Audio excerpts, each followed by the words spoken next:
నమస్తే. ప్రస్తుతం మన స్టూడియోలో ప్రముఖ ఆధ్యాత్మికవేత్త, జ్యోతిష్య వాస్తు పండితులు, లలితాదేవి ఉపాసకులు బ్రహ్మశ్రీ నానాజీ పట్నాయక్ గారు ఉన్నారు. గురుగారితో మాట్లాడదాం.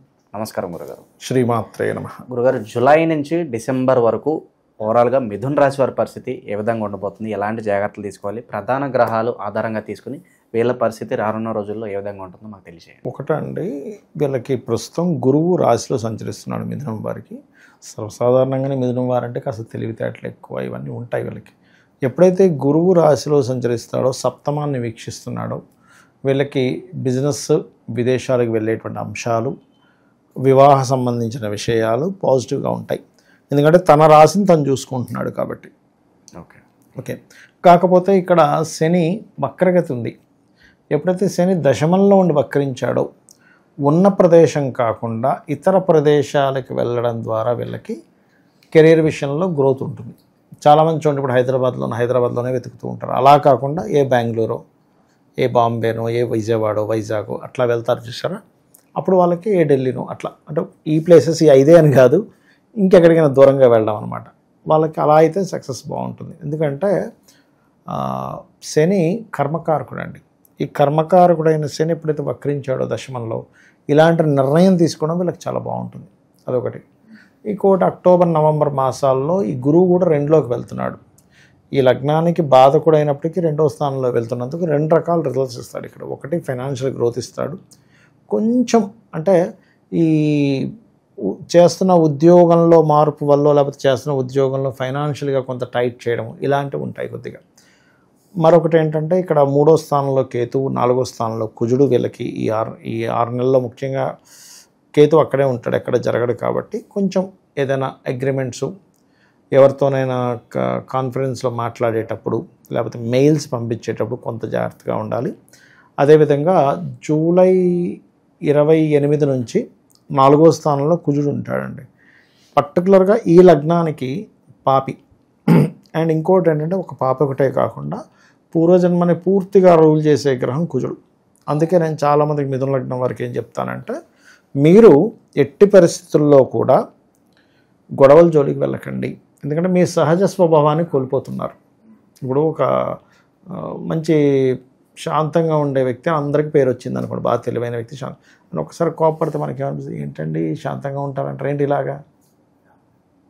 ఇప్పుడు గాంధీ గారితో ఒక స్లోగన్ ఉంటుంది, ఒక చెంపకు ఇంకో చెంప మీద కొడితే ఇంకో చెంప చూపించు అని. ఇంకో చెంప గాంధీ గారు కొట్టారండి చెంప మీద అంటే, ఇదేమిటి ఆయన మరి ఆ స్లోగన్ రాసేనన్నారు, మరి ఆయనే కొట్టాడు ఏంటి.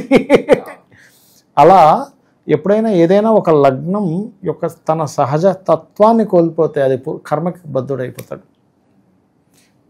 తన సహజ స్వభావం ఏంటంటే, తెలివిగా మొదలుకుంటూ కోప్పడకుండా అగ్రెసివ్ తెచ్చుకోకుండా స్వభావం మిథునంది. 4th హౌస్లోకి ఎంటర్ అయినప్పుడు ఏమవుతుందంటే, వీళ్ళకి తెలియకుండానే కొన్ని అగ్రెసివ్ నిర్ణయాలు స్థలము, గృహము, విద్య, తల్లిగారి విషయంలో తీసుకుంటారు. లేదా వాహనం స్పీడ్గా వెళ్ళడం కూడా ఒక అగ్రెసివే. స్పీడ్గా వెళ్ళాలంటే ఒక అగ్రెసివ్ నేచర్ లోపల ఉంటేనే. ఇవి చేయకూడదు వీళ్ళు 4లో కుజుడున్నందుకు. ఇది బలంగా చూసుకోవాలి. ఓకే. లేదా ఒక్కోసారి కోపంతో కొన్ని పనులు చేస్తాం. ఎట్లాగా వాడెవడో కడుతున్నాడు, సరే నేను నా ప్రతాపం చూపిస్తాను, ఇల్లు ప్రారంభిస్తాను డబ్బులు లేకుండా.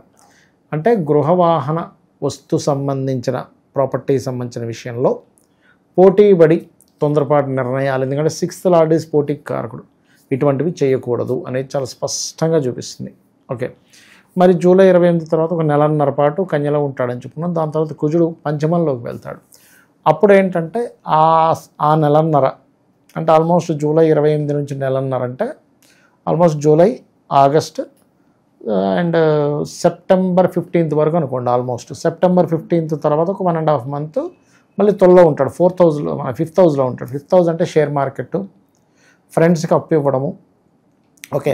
ప్రేమ వ్యవహారాల మూలంగా కొంతవరకు ఘర్షణ ఏర్పడము ఈ స్థానంగా చెప్తూ ఉంటారు. కాబట్టి ఈ యొక్క విషయాల్లో వీరు ఆ నెక్స్ట్ 1.5 month ఈ జాగ్రత్తలు తీసుకోవాలి ప్రధానంగా.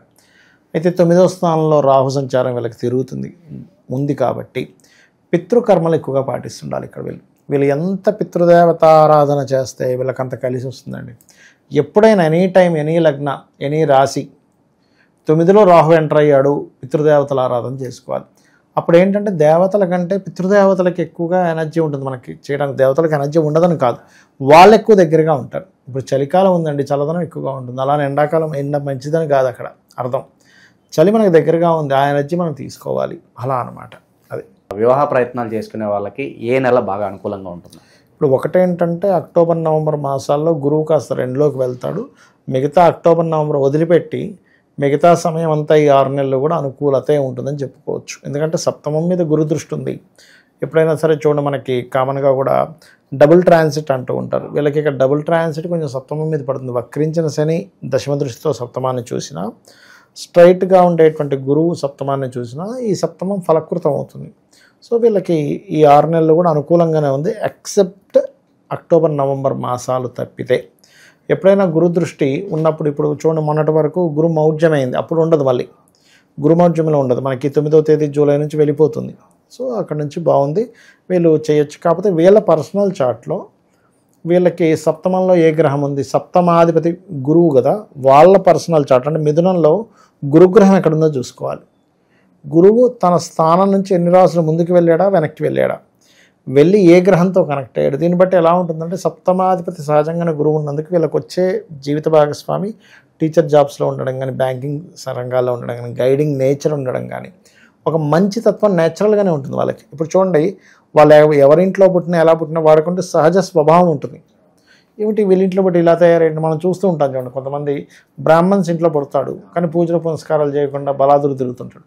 కానీ కొంతమంది చాలా అసలు వాళ్ళ ఇంట్లో ఎటువంటి సంధ్యావందనం కానీ లేకపోతే దేవతార్చన కానీ లేకుండా ఇంట్లో పుట్టి కూడా వాడు రోజు టెంపుల్కి వెళ్తాడు. ఇదేమిటి తండ్రి తల్లి ఎవరికి అలవాట్లేదు, ఎందుకు ఇలా అయ్యాడంటే బికాజ్ ఆఫ్ వాళ్ళ లగ్నం కానీ అట్లా తయారవుతుంది. అలాగే సహజంగా మిథునం వారికి ఏంటంటే వచ్చే జీవిత భాగస్వామి కొంత గైడింగ్ నేచర్ ఖచ్చితంగా ఉంటుందండి. కొంచెం చదువుకున్న అమ్మాయి ఉంటుంది, కొంత మెచ్యూరిటీ లెవెల్స్ కొంచెం బాగుంటాయి మిథునం వారికి వచ్చేటువంటి జీవిత భాగస్వామి. ఇక వచ్చే రాబోయే 6 నెలలు కూడా ఎలాంటి పరిహారాలు దైవారాధన వీళ్ళు ఎంచుకుంటే బాగుంటుందంట? ఒకటేనండి, వీళ్ళకి ఒకటి రెగ్యులర్గా వీళ్ళు చేయాల్సింది జీవితాంతం అయితే లలిత అమ్మవారిది, ఇంకా అందులో డౌట్ ఏం లేదు. కాకపోతే మనం ఇక్కడ దశమ స్థానము 3rd హౌస్ కొంచెం పాపగ్రహాలు ఉన్నాయి వీరికి. అదేవిధంగా 4, 5 స్థానాల్లో కుజుడు ఎంటర్ అవుతున్నాడు కాబట్టి నవగ్రహాల్లో శని కేతు కుజగ్రహాల దగ్గర దీపారాధన చేయడం, వీలైతే రాహు గ్రహం దగ్గర కూడా ఈ 4 గ్రహాల దగ్గర దీపారాధన చేయడము. దశమంలో ఉండే గ్రహం వక్రించింది కాబట్టి వీరికి జాబ్ సంబంధించిన విషయంలో ఇబ్బంది కలగకుండా ఉండాలి అంటే గనక ఓం మాణిక్య మకుటాకార జానుద్వయ విరాజితాయై నమః అనే నామస్మరణ. మిస్కమ్యూనికేషన్స్ అయితే అవ్వకుండా, ఎందుకంటే 3లో ఉన్నాడుగా కేతు, అవ్వకుండా ఉండడానికి ఓం కర్పూర వీటి కామోద సమాకర్ష దిగంతరాయై నమః ఇవి కనుక చేసుకుంటే సరిపోతుంది. ఇక పంచమంలో కుజుడు వెళ్తున్నాడు కదండి అంటే ఆంజనేయ స్వామి ఆలయాలకు వెళ్తే సరిపోతుంది. రాబోయే 6 నెలల్లో కూడా ఈ రాశి వారికి ఏ విధంగా ఉండబోతుంది, ఎలాంటి జాగ్రత్తలు తీసుకోవాలి, అద్భుతంగా వివరించారు. ధన్యవాదాలు. శ్రీమాత్రే నమః.